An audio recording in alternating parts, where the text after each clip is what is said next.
Dice la palabra del Señor en la epístola del apóstol Judas, versículos 12 y 13. Estos son manchas en vuestros ágapes, que comiendo impúdicamente con vosotros se apacientan a sí mismos.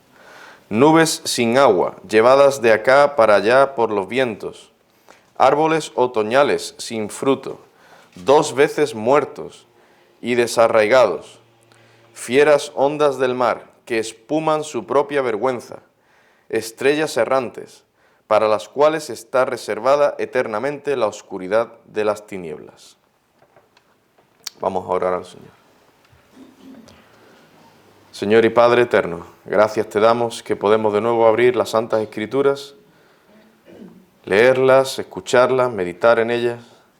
Oh Dios, te rogamos que tú obres en todos los que estamos aquí, que tu palabra, como tú dices, no vuelva a ti vacía y cumpla el propósito por el que tú la envías. Señor, clamamos a ti, que este propósito sea para bendición, para salvación, y no para juicio, no para condenación. Ten misericordia, oh Padre, obra en los corazones que escuchan esta palabra, para que tú seas exaltado y glorificado, para el bien de las almas. Te lo pedimos, te rogamos también que tú asistas a quien ha de predicar, por Cristo Jesús. Amén, Señor. Amén.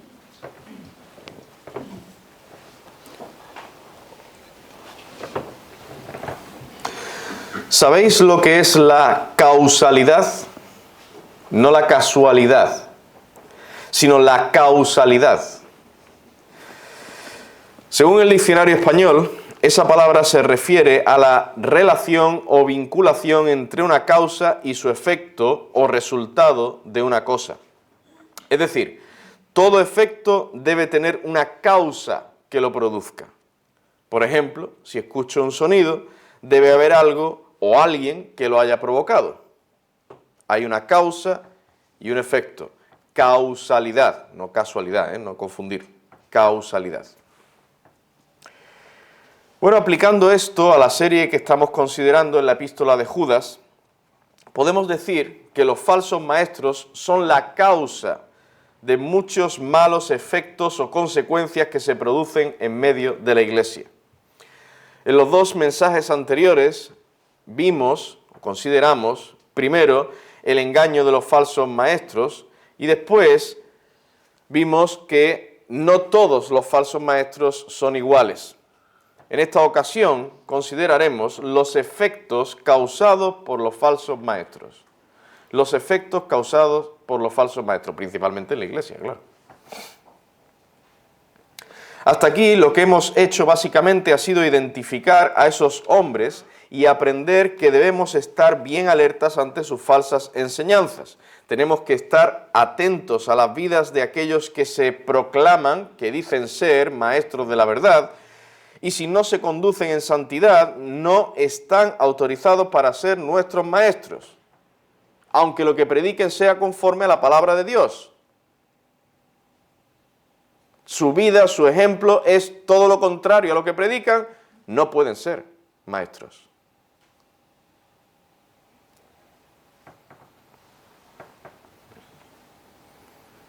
Estos enseñan lo que a ellos les parece, tergiversan las Escrituras para su propio beneficio. Rara vez veréis un falso maestro predicando algo conforme a la Escritura. Y puede que lo haga, pero su vida manifiesta lo contrario. Entonces, queridos hermanos, nosotros tenemos que guardarnos de tales personas y de aceptarlas como miembros de esta congregación. Si el sermón anterior era de advertencia, donde el Señor nos mostraba los diferentes tipos de falsos maestros que nos podíamos encontrar, en este sermón también vamos a ser advertidos. Pero esta vez seremos advertidos de los efectos perniciosos, los efectos malos que pueden producir esas personas en medio del pueblo de Dios. Y para describirnos esos efectos, el apóstol Judas usa 6 ilustraciones. 6 ilustraciones. Primera, las manchas en la belleza de una esposa. Segunda ilustración, la obra de un falso pastor. En tercer lugar, las nubes sin agua. En cuarto lugar, los árboles que no dan fruto. En quinto lugar, las olas del mar. Y en sexto lugar, las estrellas errantes. Vamos a verlas una por una. En primer lugar, tenemos las manchas en la belleza de una esposa. Dice al principio del versículo 12, estos son manchas en vuestros ágapes. La palabra ágape, literalmente, significa amor. Sin embargo, en este contexto se usa en plural, aquí se está usando en plural, ágapes, y viene a referirse a las reuniones fraternales que tenían los cristianos en aquellos tiempos. No eran cultos de adoración propiamente dichos, más bien eran reuniones donde todos comían juntos y tenían la ocasión de poder hablar, compartir unos con otros. Podríamos decir entonces que una traducción de ágapes sería fiestas o reuniones de amor. Y es lo que nosotros hacemos, hermanos. Cuando nos reunimos, por ejemplo, las comidas que tenemos, comidas fraternales, le llamamos nosotros, el domingo después del culto de la tarde, ¿no? Que lo hacemos de vez en cuando, pues sería algo así. Son ágapes. Era un tiempo en el que todos los hermanos participaban de una comida juntos. Por eso sigue diciendo el versículo 12 que comiendo, dice ahí, comiendo impúdicamente. Estos falsos maestros, ¿no? Comían impúdicamente. Todos compartían una comida, toda la iglesia se reunía en comunión fraternal. Pero ahora yo pregunto, ¿con qué se le compara a la iglesia en las Escrituras? ¿Con qué se le compara a la iglesia en la Escritura? Con una esposa. Esto es lo que vemos en varios pasajes del Nuevo Testamento, y por poner algunos ejemplos, dice en Efesios 5:23, porque el marido es cabeza de la mujer, así como Cristo es cabeza de la iglesia, la cual es su cuerpo y él es su salvador. ¿Os dais cuenta? Marido, mujer, Cristo, iglesia. A la iglesia se le identifica como la mujer o la esposa de Cristo. En Apocalipsis 21:9 también vemos esto claramente. Ahí dice, vino entonces a mí uno de los 7 ángeles que tenían las 7 copas llenas de las 7 plagas postreras y habló conmigo diciendo, ven acá, yo te mostraré la desposada, la esposa del Cordero. ¿Quién es esta esposa del Cordero? No es otra que la iglesia del Señor Jesucristo. ¿Pero qué dice Judas? Dice que aquellos falsos maestros eran manchas en sus ágapes. En definitiva, lo que quiere hacerles ver es que eran manchas, esos hombres eran manchas en la esposa de Cristo. Lo que pasa es que el apóstol usa esas fiestas de amor como ejemplo para mostrarles que esos falsos maestros estaban ensuciando, manchando, deformando la iglesia del Señor Jesucristo. No es que esas personas fueran manchas únicamente en los ágapes, cuando estaban en los ágapes, no. Judas simplemente estaba usando como ilustración aquellas reuniones tan especiales donde los creyentes compartían y comían juntos en amor para decirles que esos hombres eran escollos, tropiezos, manchas para la esposa del Señor. Esos hombres embarraban sus ágapes. Así que este primer efecto que causaban los falsos maestros en la iglesia, podríamos compararlo al daño que pueda sufrir el rostro de una bella esposa. Imaginaos que nuestra esposa, los que estamos casados, ¿no?, quien para cada uno de nosotros es la mujer más bella del mundo, ¿no? Seguro. Si uno va a preguntar a un hermano que está casado, ¿qué es la mujer más bella, más preciosa del mundo para ti? Mi esposa. Pues pensad que nuestra esposa es atacada por un malhechor que le golpea y le hace un corte en la cara, o imaginaos que es atropellada por un conductor borracho. Esto le produce deformaciones en su rostro, su belleza externa, externa, ya no es la misma, ¿verdad? Pues este efecto es el que produciría en una iglesia ese falso maestro. Sus falsas enseñanzas y su impiedad e inmoralidad podría desviar la iglesia local de los caminos del Señor. Y desde luego esa fealdad que causaría en la iglesia sería notoria no solo al Señor, sino también a otras personas. Por ejemplo, si empieza a predicar sobre la autoestima, como hace el mundo hoy en día, como el mundo entiende la autoestima, y nos dice, este falso maestro, tú no debes infravalorarte, eres más importante de lo que piensas, mereces más de lo que crees, considérate a ti mismo una buena persona, no te rebajes nunca ante los demás. Este es el mensaje del mundo. Pero hay algunos que llevan este mensaje a la iglesia, Hay algunos que llevan este mensaje a la iglesia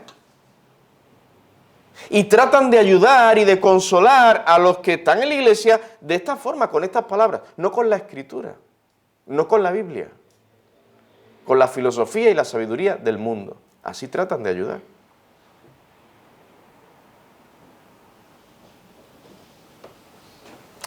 Pero esta enseñanza es una doctrina o enseñanza antibíblica.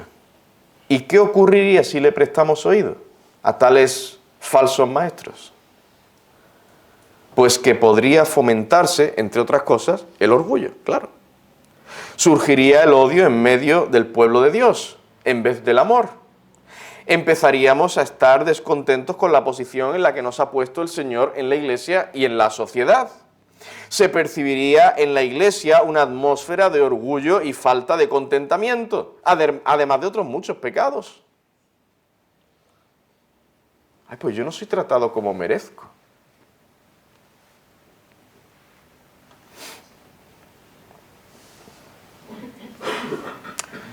Bueno, ¿no sería todo esto algo feo para la iglesia? Feo. Es que el pecado es feo. El pecado es horrible.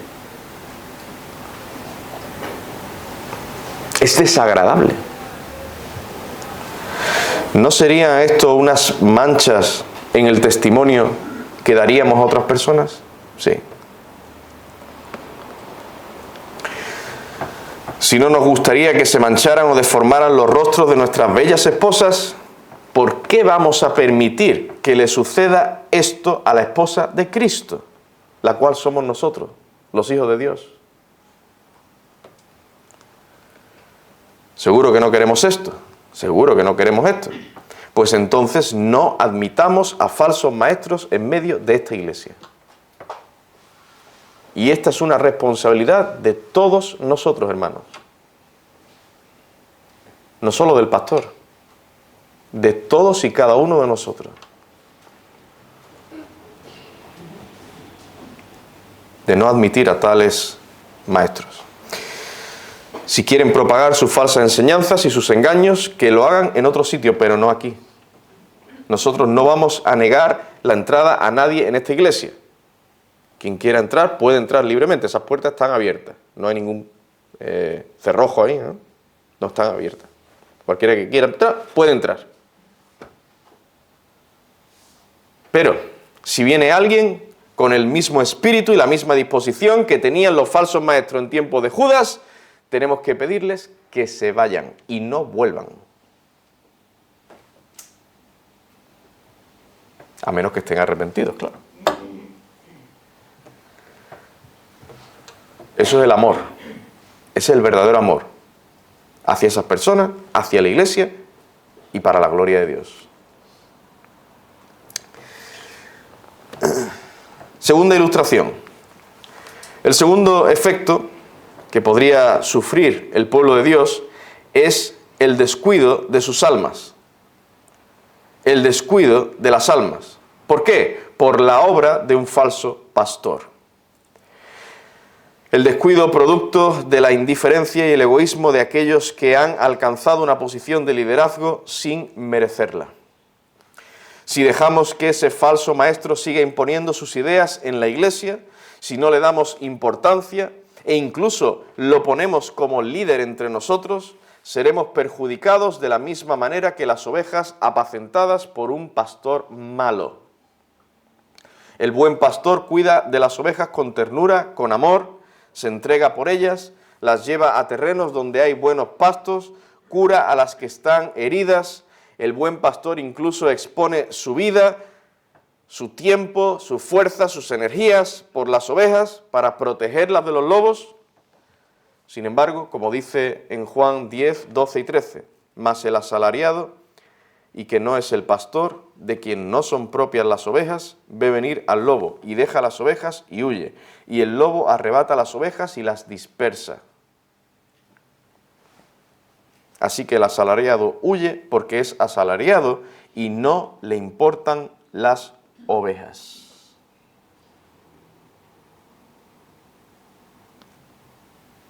No le importan. Esos hombres no son más que asalariados, solo les preocupa cobrar y ya está. En cuanto viene el lobo, huyen, se despreocupan de las ovejas. Si alguna está herida, mal herida, dañada, le da igual. Si alguna se porta mal o se rebela, le da igual. Así estamos más tranquilos, ¿no? Y así el pastor está más tranquilo, ¿no? Y así el pastor no tiene que sufrir ni padecer las malas actitudes de la oveja, ¿no? Nos callamos y ya está.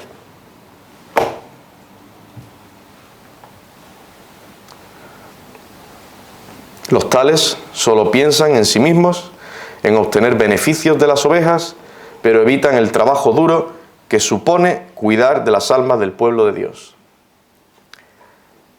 ¿Y qué clase de iglesia nos encontramos cuando está dirigida por esos hombres?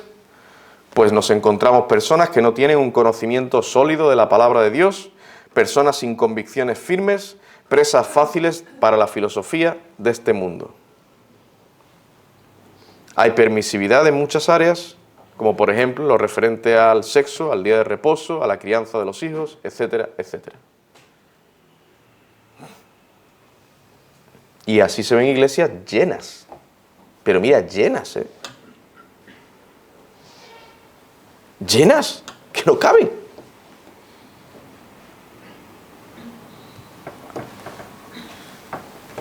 Cada uno haciendo lo que bien le parece, como en la época de los jueces. Cada uno hacía lo que bien le parecía. Y sí, el domingo, claro, vamos, nos sentamos y escuchamos al pastor y la predicación. Pero de ahí para adelante, nada más.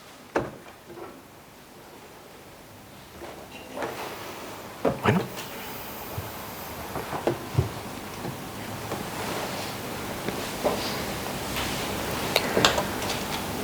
En definitiva, nos encontramos con un rebaño lleno de ovejas que se están desangrando, que están cojeando, otras que están siendo atacadas ferozmente por el lobo. Y entre tanto, el pastor asalariado mira indiferente hacia otro lado, como si no estuviera pasando nada. Ezequiel describe muy bien a esos falsos maestros en el capítulo 34, versículos 2 al 4. Dice: Hijo de hombre, profetiza contra los pastores de Israel, profetiza, y di a los pastores, así ha dicho Jehová el Señor, ay de los pastores de Israel, que se apacientan a sí mismos. Se apacientan a sí mismos. ¿No apacientan los pastores a los rebaños? Coméis la grosura y os vestís de la lana, la engordada degolláis, mas no apacentáis a las ovejas. No fortalecisteis las débiles, ni curasteis la enferma, no vendasteis la perniquebrada, no volvisteis al redil la descarriada.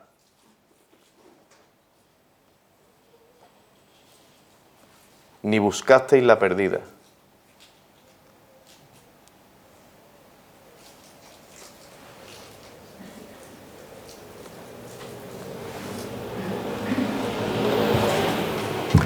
A este hermano miembro miembro de la iglesia, lleva un mes sin venir a la iglesia. ¿Por qué? ¿Qué es lo que ocurre, pastor? Pues no sé, no tengo ni idea. ¿No? Vaya.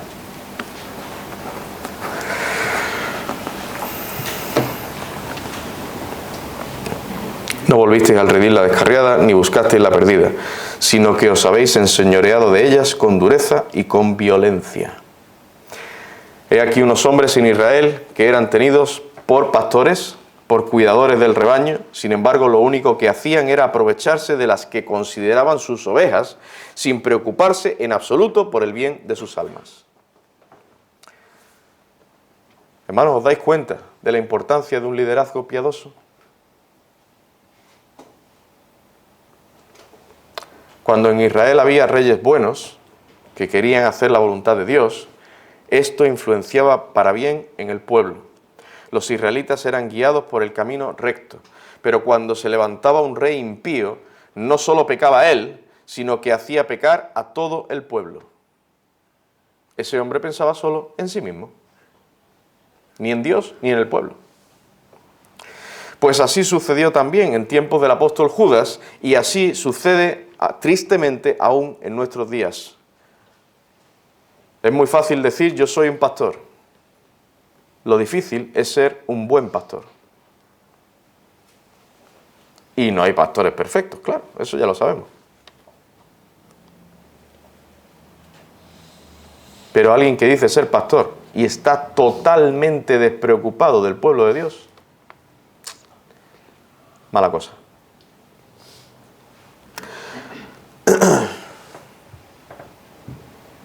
A continuación, el apóstol nos presenta dos ilustraciones de la naturaleza para mostrarnos la completa inutilidad de los falsos maestros. Primero hace referencia a las nubes sin agua y después a los árboles que no dan fruto. Sigue diciendo en el versículo 12, nubes sin agua, llevadas de acá para allá por los vientos.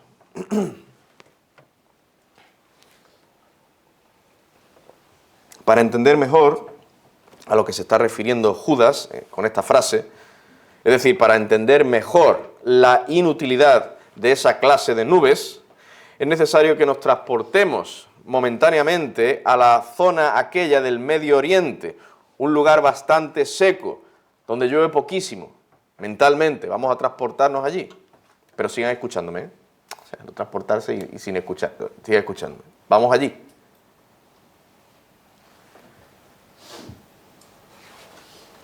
Allí llueve muy poco. Imaginemos que estamos viviendo allí, que somos unos agricultores y que además nos encontramos en tiempo de sequía. Es decir, vivimos en un lugar donde hace meses y meses que no llueve, donde hace mucho calor, y como agricultores, ¿cuál es nuestro deseo? Que llueva. Y que llueva. Necesitamos ese agua del cielo que riegue nuestros campos para que pueda salir el fruto. Necesitamos la lluvia. Entonces, de repente, nos levantamos una mañana y vemos a lo lejos unas nubes muy oscuras, supuestamente cargadas de agua, ¿no? Las nubes que son oscuras, en principio es que llevan agua. ¿Cómo nos sentiríamos? Hombre, pues muy alegres, muy contentos de ver esas nubes a lo lejos, ¿no? Nos quedamos impacientes esperando que se acerquen esas nubes. A las pocas horas se paran sobre nosotros, pero no cae ni una gota. Ni una gota. Sigue pasando el tiempo, el viento sigue empujando las nubes y al cabo de unas horas han pasado completamente sin dejar nada de agua.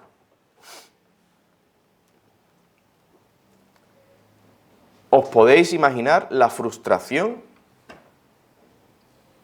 la tristeza, la decepción, el desánimo que surgiría en nuestros corazones como agricultores?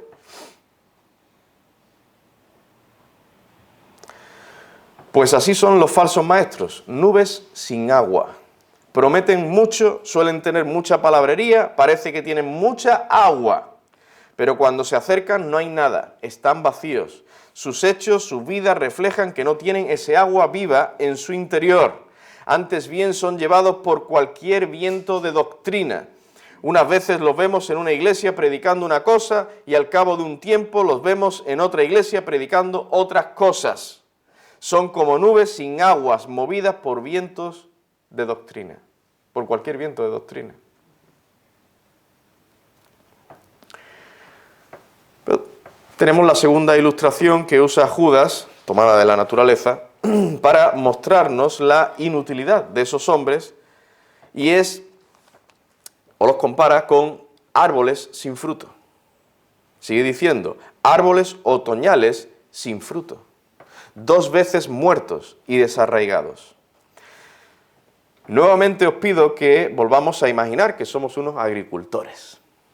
Esta vez no hace falta irse allí a Oriente Medio, puede ser por aquí por Málaga.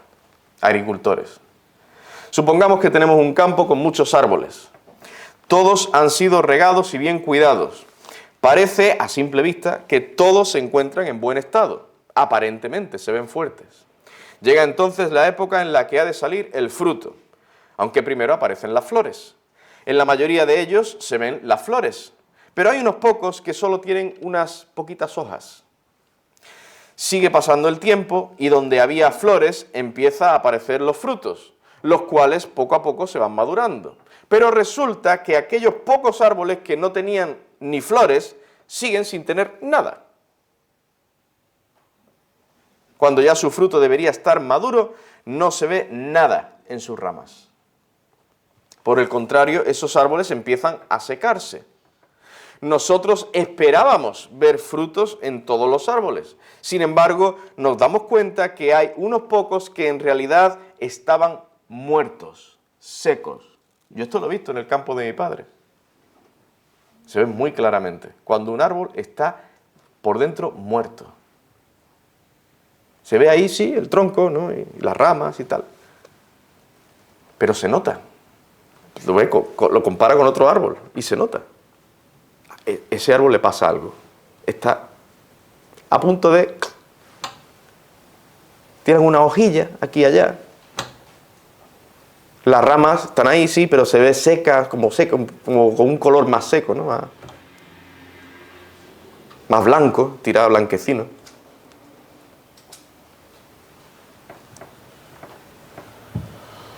Están muertos esos árboles. No sirven para nada. Hay que cortarlos y se usa esa madera para el fuego.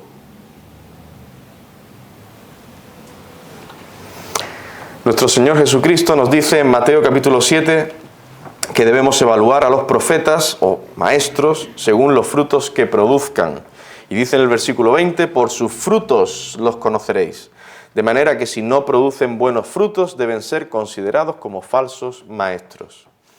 Pues bien, después de haber considerado estos 2 últimos puntos, alguien podría decirme, sí, esos hombres son inútiles dentro de la iglesia, no sirven para nada bueno, pero ¿qué efecto o consecuencia tiene esto en el pueblo de Dios? Pues muy sencillo, entre otras cosas, el desánimo y el desaliento. Las nubes parecía que traían mucha agua, pero al final no llueve. Los árboles parecía que iban a producir fruto, pero resulta que estaban secos. Esos hombres se presentan con muchas promesas, tienen mucha energía, mucho ímpetu, parece que van a ser de gran bendición para el pueblo de Dios, pero al final se descubre que el Espíritu Santo no mora en sus corazones. Y pueden ser muy útiles esos hombres para dirigir un club social, ¿no? O una peña de fútbol, ¿eh? Vamos, venga. Y claro, ahí todo el mundo excitado, exaltado, ahí, ¡guau! Pero para la iglesia, para el pueblo de Dios,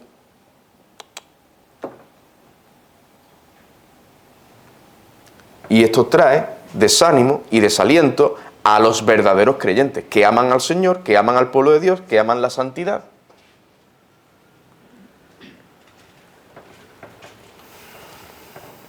La quinta ilustración que usa Judas para mostrarnos los efectos que pueden causar los falsos maestros sobre el pueblo de Dios son las olas del mar. Dice al principio del versículo 13 que esos hombres son fieras ondas del mar que espuman su propia vergüenza. En este cuadro podemos observar dos cosas, o más bien dos efectos producidos por las olas cuando llegan a la orilla. Primero, el desgaste o la erosión de las rocas sobre las que chocan. Y en segundo lugar, el esparcimiento sobre la playa de todos los restos y sedimentos que traen esas olas. Bueno, nosotros aquí vivimos en una ciudad costera, Málaga, que por cierto algunos han dicho que es la mejor ciudad del mundo donde vivir. Bueno, yo no conozco todas las ciudades del mundo, pero me gusta esa afirmación, entonces pues lo digo. Málaga es la mejor ciudad del mundo donde vivir. ¡Hala! Es una opinión personal, ¿no? Nosotros vivimos en esta ciudad, supongo que más de una vez hemos ido a la playa o hemos paseado cerca del mar, bien sea andando o en coche, ¿no? Pues bien, ¿no os habéis dado cuenta de cómo chocan las olas contra las rocas? ¿Habéis visto alguna vez esto? ¿Con qué ímpetu lo hacen, no?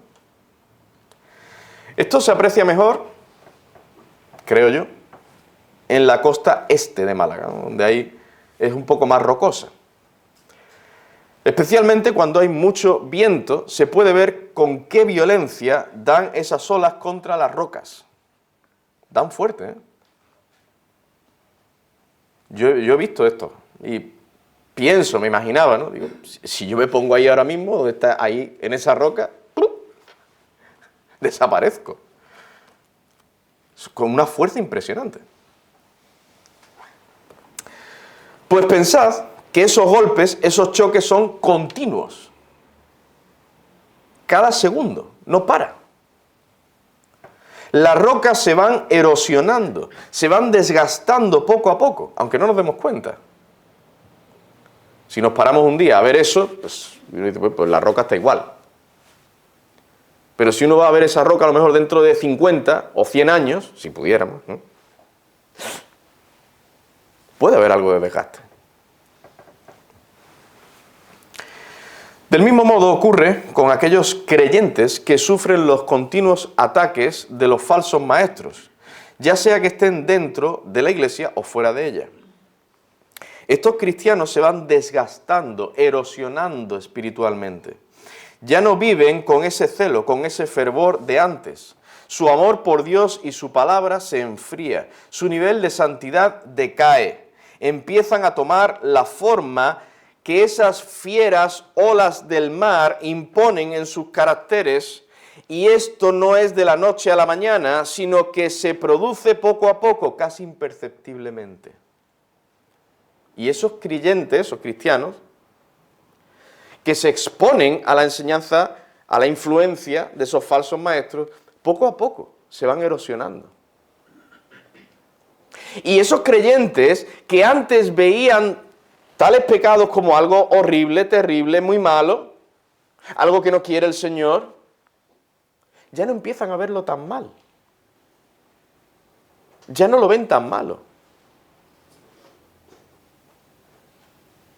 Porque ese pastor o esa predicación a la que estoy exponiendo, pues no condena tal cosa.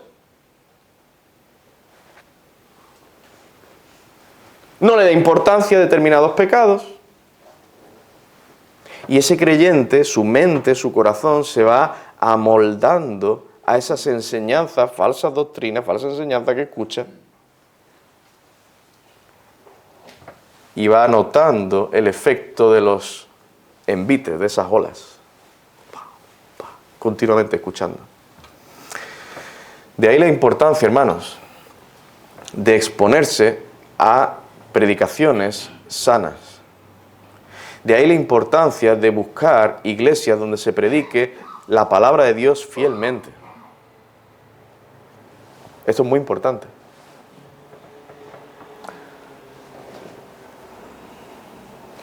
Así pues, del mismo modo que las olas erosionan las rocas de tal manera que le dan una forma determinada, cambian su forma incluso, ya no son como antes, pues así pasa con aquellos creyentes que hacen caso a los falsos maestros, o que se exponen a ellos. Pero además las olas producen otro efecto, el esparcimiento sobre la playa de todos los restos y sedimentos que traen del mar. Esto también lo podemos apreciar claramente en las playas de Málaga. Tristemente, pues muchas veces vemos en estas playas cosas como basura, plásticos, algas. Hay cosas que puede que sean arrojadas directamente por los que están en la playa, pero otras han sido traídas por las olas del mar. Así también los falsos maestros, a su paso por las iglesias, dejan sus falsas enseñanzas y su mal ejemplo, y eso es una suciedad que ha podido influir en algunos hermanos y hay que limpiarla. Y aún después que se hayan ido esos hombres, hay que limpiar ahí, hay que trabajar ahí, para quitar toda la suciedad que han dejado.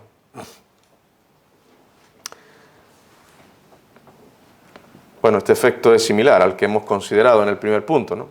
Es otra forma de decir que esos hombres manchan, ensucian la iglesia del Señor Jesucristo. Me gustaría terminar este apartado citando un versículo en Isaías que describe a los impíos de la misma manera que Judas a los falsos maestros. Isaías también lo hace en el Antiguo Testamento. Dice en Isaías 57:20, pero los impíos son como el mar en tempestad, que no pueden estarse quietos, y sus aguas arrojan cieno y lodo. Cieno y lodo. Por último, el apóstol Judas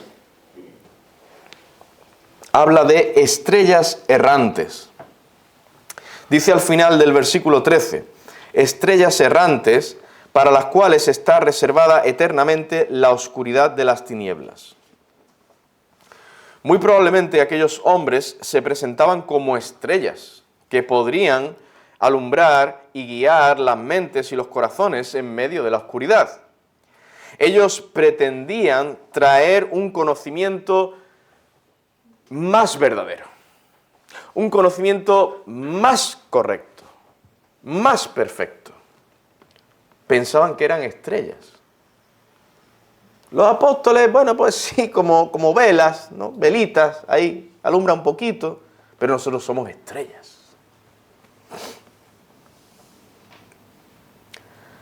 Pensarían algo así. Antiguamente, bueno, y hasta no hace muchos años, los navegantes usaban las estrellas para guiar los barcos durante la noche.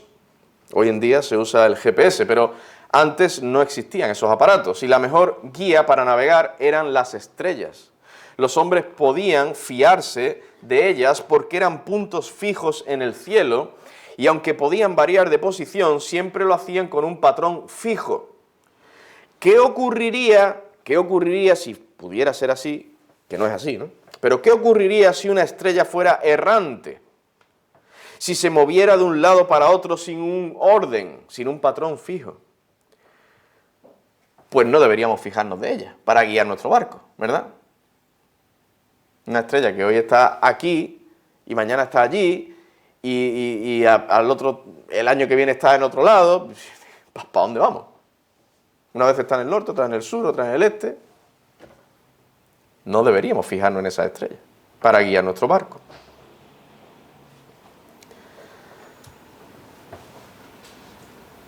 No sirve esa estrella. Pues a esto nos refiere Judas cuando habla de las estrellas errantes. No podemos dejarnos guiar por esos falsos maestros. Aunque parezca que alumbren, no lo hacen de la manera correcta. No son un ejemplo. Un día te pueden decir una cosa que está bien, podría estar bien, y otro día te los puedes encontrar cometiendo una barbaridad o diciendo barbaridades. No te puedes fiar de ellos.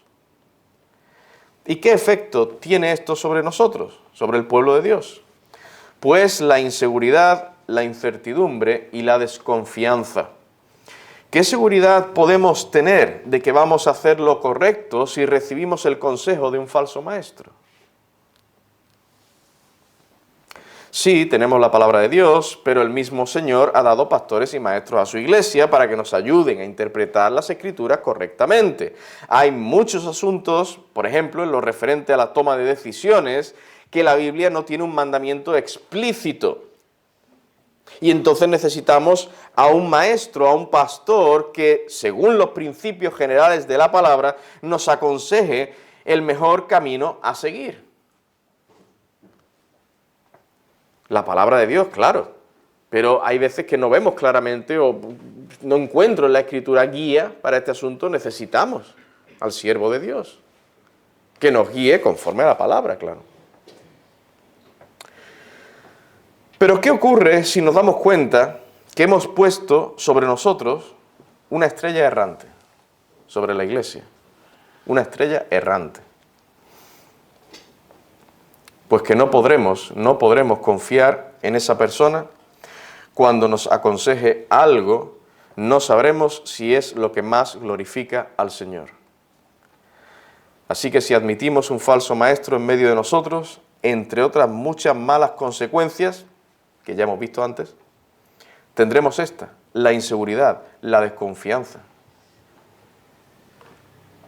Si en verdad hay creyentes, verdaderos creyentes, maduros en esa iglesia, dicen, no, este hombre es una estrella errante. Este hombre un día apunta para allá y otro día apunta para el otro lado. ¿Le voy a pedir yo consejo de hacia dónde debo ir? Arriesgado, ¿no? Inseguridad, desconfianza en el pueblo de Dios. Ya para concluir, os voy a resumir brevemente los efectos o las consecuencias que tendrían los falsos maestros en la iglesia. En primer lugar, ellos deforman, dañan y manchan la belleza espiritual de una iglesia local. El segundo efecto es el descuido de nuestras almas, de las almas de los creyentes. No podemos esperar que los falsos maestros apacienten nuestras almas, antes bien su egoísmo y despreocupación hará que se apacienten únicamente a sí mismos. Y si un alma necesita guía, instrucción, amonestación, reprensión, ese hombre dirá, allá ellos, allá ella, yo a lo mío. El descuido de las almas por parte de esos falsos maestros. En tercer lugar, los falsos maestros también producirán desánimo y desaliento en el pueblo de Dios. En cuarto lugar, el ímpetu de los ataques de esas personas, de esos falsos maestros, hace que los creyentes se vayan desgastando, erosionando espiritualmente y en un momento dado lleguen incluso a tomar la forma que esos hombres intentan moldear o imponer en ellos. Si no nos guardamos de sus embestidas, corremos el peligro de ser moldeados como ellos quieren. En último lugar, la inestabilidad de los falsos maestros y su mal ejemplo puede producir en nosotros inseguridad, incertidumbre y desconfianza acerca de si estamos haciendo realmente lo que agrada al Señor. Si nos dan un consejo, no podemos confiar en ellos. Esto trae inseguridad, incertidumbre. ¿Qué clase de hombre es el que me está pastoreando o me está aconsejando? Hermanos, esto es muy, muy importante y todos tenemos que estar alertas. Claro, ¿qué ocurre? He aquí otra aplicación. Nosotros tenemos que empaparnos bien de la palabra de Dios, tenemos que conocer bien las Escrituras, estudiar la palabra de Dios.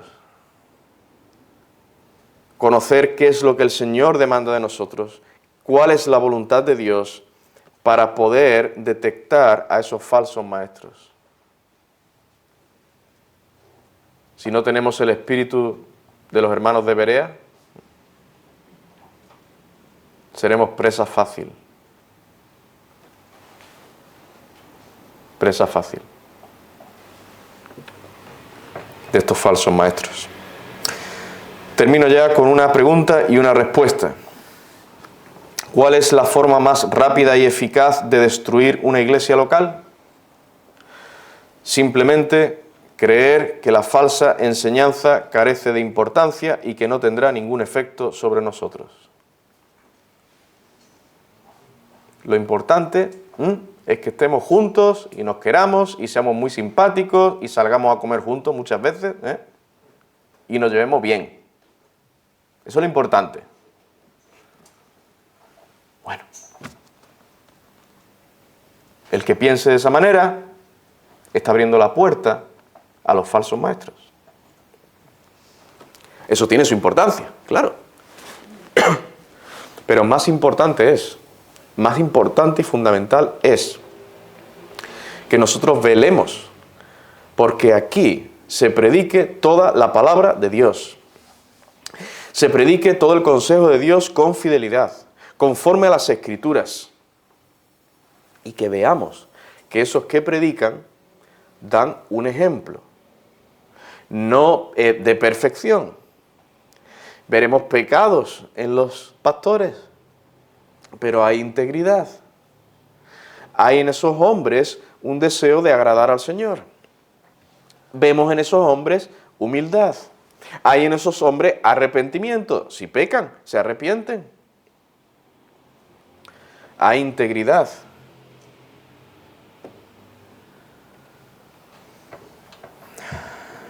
Hermanos, estemos alertas, vigilantes, para la gloria de Dios y para el bien de esta iglesia. Vamos a orar.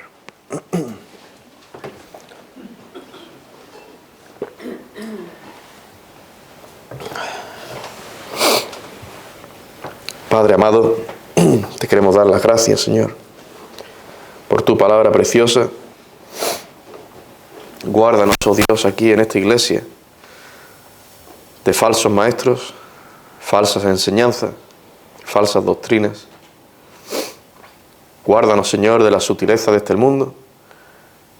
Guárdanos, oh Dios, de las tendencias que rondan por ahí en las iglesias hoy en día y que no son conformes al cristianismo bíblico histórico.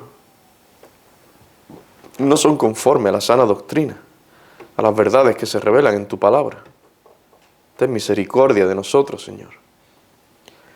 Te rogamos esto para tu gloria. Te rogamos esto para el bien de esta iglesia.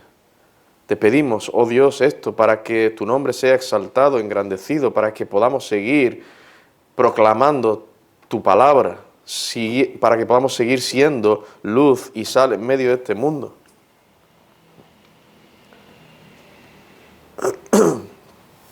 Oh Dios, te rogamos esto para que pueda seguir habiendo vida en esta iglesia. Y no nos convirtamos aquí en un club. Guárdanos, Señor. Obra en las conciencias, en los corazones de todos los que escuchan ahora. Ten misericordia de sus almas. Obra en aquellos que no te conocen. Padre, te lo pedimos en el nombre de Cristo. Amén, Señor.